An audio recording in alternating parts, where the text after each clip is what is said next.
Bonjour à tous, c'est toujours le frère Zulula dans les révélations dans le mystère caché de Dieu. Parce que nous savons que la parole dit dans Proverbe 25:2 que la gloire de Dieu, c'est-à-dire Dieu le Père, est de cacher des choses. Et la gloire des rois est de sonder les choses, c'est-à-dire sonder les choses que Dieu cache. Parce qu'il y a plein de gens qui sont autoproclamés pasteurs, révérends, bishops, maréchal, qui ont essayé d'élucider le mystère de la chute de Satan. Plein de gens écrivent des livres, des bouquins. Ils ont fait des films sur le serpent ancien, sur le chérubin jadis ouin. Mais personne n'a encore réellement réussi à entrer dans les profondeurs de Satan, de son histoire, de son origine. Donc, je m'adresse à vous, aux amateurs de la nourriture solide. C'est un enseignement que le Père va vous révéler aujourd'hui, un mystère caché. Ça va secouer beaucoup d'entre vous. Pour ceux qui aiment la nourriture solide, les mystères cachés, accrochez-vous. La parole dit dans Ézéchiel 28, verset 12. Fils d'homme, élève une complainte sur le roi de Tyr, et tu lui dis 2 points. C'est-à-dire, une complainte, c'est quoi? C'est une plainte, chanson populaire, donc le thème est tragique. Et vous allez comprendre que Satan, c'est-à-dire était la musique personnifiée. Il faisait un avec la musique. Il chantait une mélodie.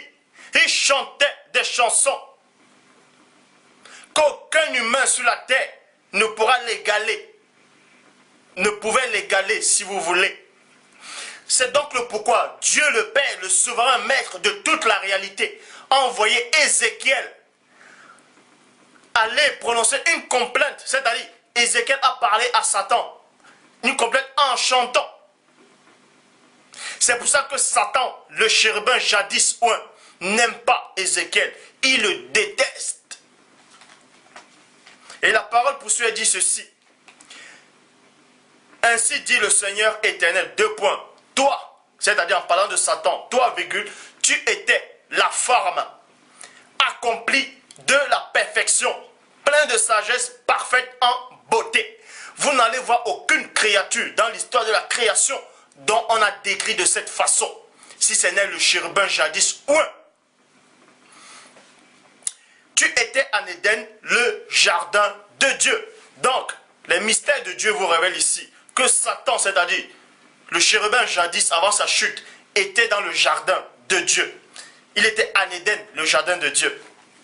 Donc, on va vous révéler tout simplement que les tout premiers esprits, je dis bien esprits avec des E minuscules, c'était la race des chérubins dont on a fait allusion. C'est dans Genèse 3, 24. Pour confirmer Ézéchiel 28, parce qu'il est dit que Satan était dans le jardin de Dieu. Et Genèse 3, 24 dit, c'est ainsi qu'il chassa Adam et le mit à l'orient du jardin d'Éden, les chérubins qui agitaient une épée flamboyante pour protéger le chemin de l'arbre de vie, dont Satan fait partie de la race des chérubins. Et les chérubins ont 4 pédales et plein d'yeux partout. Mais il y a des chérubins qui se ressemblent, d'autres qui ne se ressemblent pas. Donc, et Dieu poursuit, il dit, à travers la bouche d'Ézéchiel, tu as été dans le jardin de Dieu. Toutes les pierres précieuses te couvraient. De sardonyx, de topaz et le diamant, le chrysolite. Donc Satan était couvert, le chérubin jadis était couvert de toute espèce de pierres précieuses. Frères, sœurs, il y a des pierres précieuses ici dans le monde que vous n'avez même pas encore dû voir. Il y a des pierres précieuses que vous n'avez pas encore vues. Mais la parole de Dieu révèle ici que le chérubin jadis était couvert de toute espèce de pierres précieuses. De sardonyx, d'autres disent sardoise, de topaz et le diamant, de chrysolite. Et le chrysolite, c'est une pierre jaune-vert. D'onyx. L'onyx, c'est quoi? C'est à un éclat vitreux. Et de jaspe et le saphir, virgule. Le saphir, en grec, c'est pierre de couleur bleue et en hébreu, c'est là, ça veut dire la définition de saphir en hébreu, ça veut dire la plus belle chose. La plus belle chose. Donc, d'escabourg, l'escabourg c'est une pierre précieuse de couleur rouge. Et l'émeraude et l'or, le riche travail de tes tambourins et de tes flûtes était en toi. Donc, Dieu vous révèle ici à travers Ézéchiel que les tambourins et les flûtes, c'est-à-dire, étaient en lui, c'est-à-dire dans le chérubin. Ça veut tout simplement dire que les instruments de musique, il avait fusionné avec les instruments de musique. Quand vous voyez les chanteurs, quand vous voyez David, le patriarche, le prophète, dans l'ancienne alliance, il était obligé de prendre un instrument de musique à la main et chanter avec. Les chanteurs de ce monde, ils prennent des instruments de musique, des pianos, bref, plein des guitares si vous voulez, toutes ces choses, ils chantent avec. Mais la parole vous révèle ici que ces instruments de musique étaient en lui. Donc il faisait un avec. Il était, si vous voulez, l'instrument et la musique vivante, personnifiée. Donc aucun autre esprit, aucune autre créature ne pouvait l'égaler en beauté ou en musique. Je ne suis pas en train de le glorifier ou bien de l'élever. Je dis juste ce qui est marqué. C'est pour ça que je dis l'enseignement aujourd'hui va être troublant, déstabilisant. Mais ça va vous apprendre aussi beaucoup sur l'adversaire, connu sous le nom de Satan.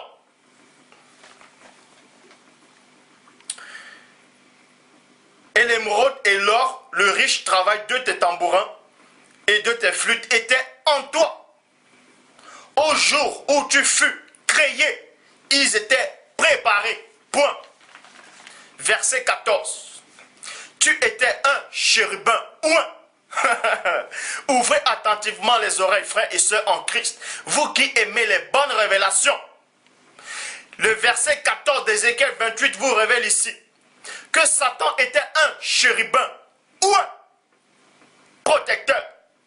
Et le mot ou un, la définition de la phrase ou un, c'est quoi? C'est quelqu'un qui a reçu. C'est une action d'oindre, d'appliquer de l'huile sainte sur une personne. Quand vous voyez dans Psaume 45, verset 7 dit, Christ, vous allez apprendre que dans Psaume 45, verset 7, Christ aussi avait été ouin.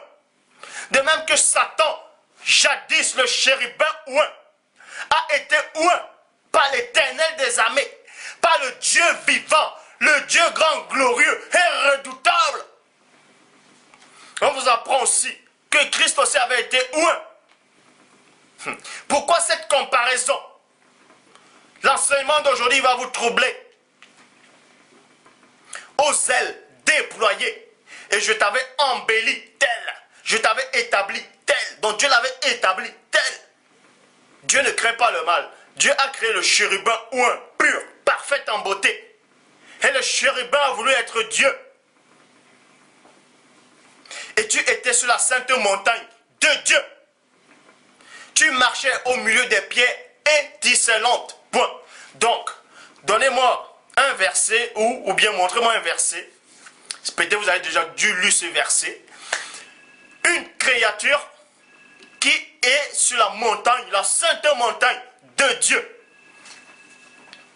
Donc, tu fus parfait dans tes voies depuis le jour où tu fus créé jusqu'à celui où l'iniquité s'est trouvée en toi. Donc, Satan a été parfait dans tout ce qu'il a fait. Quand Dieu a créé le chérubin ouin, il a marché selon les voies du Père. Et tous les autres créatures célestes l'admiraient. Mais, jusqu'au jour où l'iniquité a été trouvée en lui, le mal a été trouvé en lui. Pourquoi?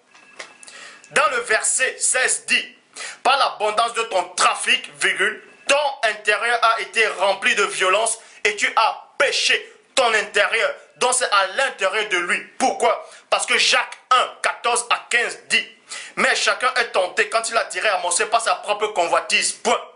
Puis la convoitise, lorsqu'elle est conçue, enfante le péché. Et le péché, c'est-à-dire le péché, c'est la désobéissance. Et le péché étant consommé, produit la mort. C'est pour ça que Ésaïe 14, 14 dit, c'est Satan qui disait, c'est le chérubin ouin, je serai semblable au Très-Haut, Vous voyez, je monterai sur les nuées, sur le sommet des nuées, virgule. Je serai semblable au très haut, point. Il y a un point. Donc Satan, c'était son premier péché. Il voulait être le Père. Il voulait être semblable au divin, au tout-puissant, au souverain maître de toute la réalité. C'est pour ça qu'il dit dans Ésaïe 14, 14, je serai semblable au très haut. Et Dieu dit ceci, dans le verset 16 d'Ézéchiel 28. Par l'abondance de ton trafic, tu as été intègre. Plutôt, par l'abondance de ton trafic, ton intérieur a été rempli de violence et tu as péché. Et je te précipite de la montagne de Dieu. Vous allez comprendre que c'est sa toute première chute. La toute première chute de Satan, du chérubin ouin, du grand dragon, le serpent saint, dont il est fait allusion d'Apocalypse 12, 9. Il a été chassé, il a été précipité de la sainte montagne du Père. Comme une chose profane, virgule. Et je t'ai fait disparaître, chérubin protecteur, du milieu des pierres étincelantes. Donc, premièrement, sa première chute, c'est quoi? C'est que Dieu le bannit de sa sainte montagne. Et la deuxième chute de Satan, on vous révèle maintenant sa deuxième chute. Sa deuxième chute, c'était quoi? Il a été chassé aussi du milieu des pierres étincelantes, c'est-à-dire de la mer céleste, des autres anges, chérubins, archanges, séraphins, trône, dignité, domination. Il a été chassé du milieu d'eux. C'est sa deuxième chute. Donc, pourquoi? C'est pour ça qu'il est dit dans Job, chapitre 1, verset 6. Or, un jour, virgule, il arriva que les fils de Dieu vinrent se présenter devant l'Éternel, et Satan vint aussi au milieu d'eux. Point. C'est pour vous montrer que Satan a été chassé du milieu des fils de Dieu, c'est-à-dire de la mer céleste. C'est pour ça que j'ai pris Job 1, 6 qui dit un jour les enfants, les fils de Dieu. Dans d'autres versions, il est dit les enfants de Dieu sont venus se présenter un jour devant l'Éternel et Satan est venu au milieu d'eux parce que Satan n'est plus au milieu d'eux, parce qu'il était aussi banni de leur présence. C'est sa deuxième chute. Maintenant, dans Ézéchiel 28, 17, dit ceci. Ton cœur s'est élevé à cause de ta beauté. Son cœur s'est élevé à cause de sa beauté, virgule. Tu as corrompu ta sagesse par ton éclat. Ézéchiel 31, verset 7 à 9 dit.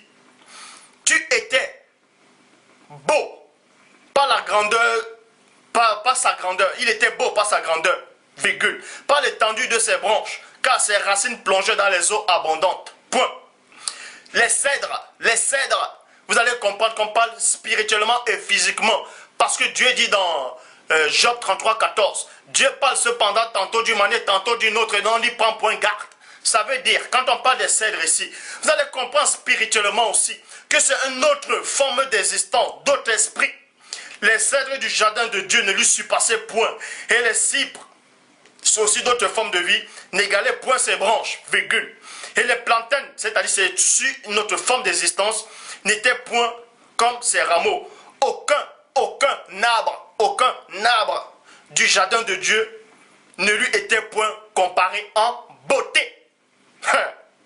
Il était couvert de toute espèce de pierres précieuses. C'était la cerise sur le gâteau. Les autres anges, les autres chérubins, séraphins, archanges, trône, dignité, domination, les 24, toute forme d'existence, c'est-à-dire esprit avec les E minuscules, c'était le gâteau. Et Satan, le chérubin ouin jadis, était la cerise sur le gâteau. C'est pas moi qui le dis, c'est la parole qui le dit. Je l'avais embelli par la multitude de ses branches. Et tous les arbres d'Éden dans le jardin de Dieu lui portaient envie. Donc on vous révèle ici que même les arbres du jardin de Dieu lui portaient envie. Mais on vous révèle le mystère, c'est quoi? Que même les arbres ici avaient une conscience. Avaient l'être, le mouvement. Ils étaient conscients du chérubin ouin.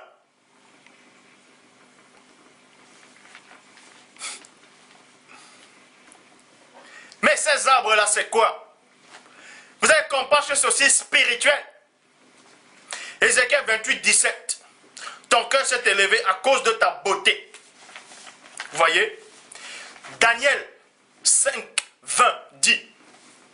Mais lorsque son cœur s'éleva et que son esprit s'endurcit jusqu'à l'arrogance, virgule, il fut précipité de son trône royal et dépouillé de sa gloire. Point. Ésaïe 14, verset 13 dit, tu disais à ton cœur, deux points. On vous révèle ici que même Satan, le chérubin jadis, a un cœur. Il avait aussi le cœur. Je monterai au ciel, je lèverai mon trône au-dessus des étoiles de Dieu, c'est-à-dire au-dessus des étoiles de Dieu, au-dessus de l'armée céleste. Je m'asserai sur la montagne de l'Assemblée, virgule, à l'extrémité du septentrion. C'est pour ça qu'il est dit dans Psaume 48, versets 3 à 4. Belle est la colline, virgule, joie de toute la terre, la montagne de Sion, du côté septentrional. C'est la ville du grand roi, c'est la ville de l'Éternel des armées, c'est la ville du Tout-Puissant. Dieu dans ses palais est connu pour une haute retraite. Point. Et Satan voulait aller sur cette retraite, il voulait avoir sa retraite là. C'est pour ça qu'il a dit, Ésaïe 14, 14, je monterai sur le sommet des nuées, virgule, je serai semblable au Très-Haut. Ézéchiel 28, verset 2 dit, ton cœur s'est élevé et tu as dit, deux points, je suis Dieu, virgule. Verset 6, c'est pourquoi ainsi parle le Seigneur éternel. Parce que tu prends ta volonté pour la volonté de Dieu. Ézéchiel 26, verset 13, je ferai cesser le bruit de tes chants, virgule, et l'on n'entendra plus le son de tes hampes, point. Ézéchiel 31, verset 10 à 11, c'est pourquoi ainsi parle le Seigneur éternel, deux points, parce qu'il avait une tige élevée, parce qu'il a lancé sa cime du milieu, au milieu d'épais rameaux, et que son cœur était fier de sa hauteur, virgule. Là vous allez comprendre maintenant. On va vous révéler la troisième chute de Satan. Parce que la toute première chute de Satan, il était expulsé du jardin de Dieu, de la sainte montagne du Père. Et sa deuxième chute, c'est, il était banni de la présence des esprits spirituels dans le ciel. Et la troisième chute ici, c'est quoi? C'est pour ça que Dieu dit ici, je l'ai livré entre les mains du héros des nations, qui le traitera selon sa méchanceté. Je l'ai chassé. C'est-à-dire, on le chasse maintenant du royaume du Père. Parce que Yahushua dit, il y a plusieurs demeures dans la maison de mon Père. Et on l'a chassé de toutes ces demeures. Dans la demeure sainte, je l'ai chassé. C'est pour ça qu'il est dit dans Daniel 12. C'est-à-dire, Dieu va le livrer entre les mains du héros des nations. Et c'est qui le héros des nations? Pour voir le héros des nations, vous allez dans Daniel chapitre 12, verset 1. En ce temps-là se lèvera Michael, virgule, le grand chef, le défenseur des enfants de ton peuple. Ce sera une époque de détresse pour le chérubin ouin, connu dans les annales de la création. C'est pour ça qu'il est dit dans Jean chapitre 12, verset 31. Maintenant a lieu le jugement de ce monde. Maintenant le prince de ce monde sera jeté dehors. Donc, Satan sera jeté dehors. Et comment ça va se passer? Dehors où? Donc, il va être expulsé du royaume, tous les royaumes, c'est-à-dire toute la demeure du Père. C'est pour ça qu'il est dit dans Apocalypse chapitre 12, versets 7 à 9. Il y eut guerre dans le ciel. Michel et ses anges combattirent contre le dragon, virgule, contre le dragon, point. Et le dragon et ses anges combattirent, mais il ne fut pas le plus fort, et les places ne furent plus trouvées dans le ciel. Il fut précipité, le grand dragon, le serpent, c'est qui est le diable de Satan. Celui qui séduisit toute la terre, il fut précipité sur la terre. Et ses anges furent précipités avec lui. Point. C'est pour ça qu'il est dit dans Ésaïe chapitre 14, verset 12. Te voilà tombé du ciel. Te voilà tombé du ciel, virgule. Astre brillant, fils de l'aurore. Maintenant, frères et sœurs en Christ, accrochez-vous. Accrochez-vous maintenant. Je vais vous donner un autre verset qui risque de vous troubler. Je vais aller dans la version de Martin 1744 qui dit: comment es-tu tombé des cieux, étoile du matin? Parce que dans la version de Martin 1744, Satan, on l'appelle l'étoile du matin, c'est-à-dire c'est l'étoile du matin qui est tombée. Or, dans Apocalypse chapitre 2, verset 28 dit ceci. C'est et je lui donnerai l'étoile du matin. Mais dans Ésaïe, on vous apprend que le chérubin, c'était l'étoile du matin. Et dans Apocalypse, il est dit, et je te donnerai l'étoile du matin. Est-ce qu'on va vous donner Satan? Point d'interrogation. Parce que quand vous lisez dans Apocalypse chapitre 22, verset 16, qui dit, moi, Yehoshua, j'ai envoyé mon ange pour vous attester ces choses dans l'église, dans les églises, point. Je suis le rejeton et la postérité de David, l'étoile brillante du matin, point. Donc, c'est donc qui? Cette étoile brillante du matin. On vous révèle que Christ lui-même dit que lui, il est l'étoile brillante du matin. On vous révèle aussi que Satan, jadis, était aussi l'étoile du matin. C'est quoi l'étoile du matin? Pourquoi? Pourquoi Satan était le fils de l'aurore, l'astre brillant? Ça, je ferme la parenthèse, je ferai une vidéo sur ça. Bon. Et c'est pour ça que Christ dit dans Luc 10, 18, Yoshua l'a dit, 2 points. Je voyais Satan tomber du ciel comme un éclair. C'est pour ça dans Ézéchiel 31, 16 à 17 dit ceci. Par le bruit de sa chute, j'ai fait trembler les nations. Donc, frères, sœurs, ça c'est la véritable histoire du chérubin ou de Satan. C'est son histoire. Comment il a été jadis. Parce que jadis, il était couvert de toute espèce de pierres précieuses. De sadoine, topaz, diamant, chrysolite, onide, saphir, escarboucle, émeraude d'or. Il était à part dans la création du Père. Mais il a perdu cette position. Donc ça veut dire, la leçon que vous devez tirer là, dans cet enseignement aussi, c'est que si le Père n'a pas épargné la cerise sur le gâteau, parce qu'il a péché, comment il va aussi vous épargner, vous qui péchez, vous qui venez raconter des hérésies. Et dans la prochaine vidéo, je vais faire une autre vidéo sur avant qu'Abraham fût, je suis. Parce que plein de gens ne comprennent pas ce verset. Jusque-là, vous voyez, Christ a dit, avant qu'Abraham fût, je suis. Donc, parce que Dieu, pas dans l'Ancien Testament, dit à Moïse, va dire aux enfants d'Israël, je suis dans, vous voyez. Donc, ça veut dire, c'est lui qui est Dieu le Père. Je vais vous démontrer que vous n'avez pas compris les Écritures. Que Dieu soit avec vous.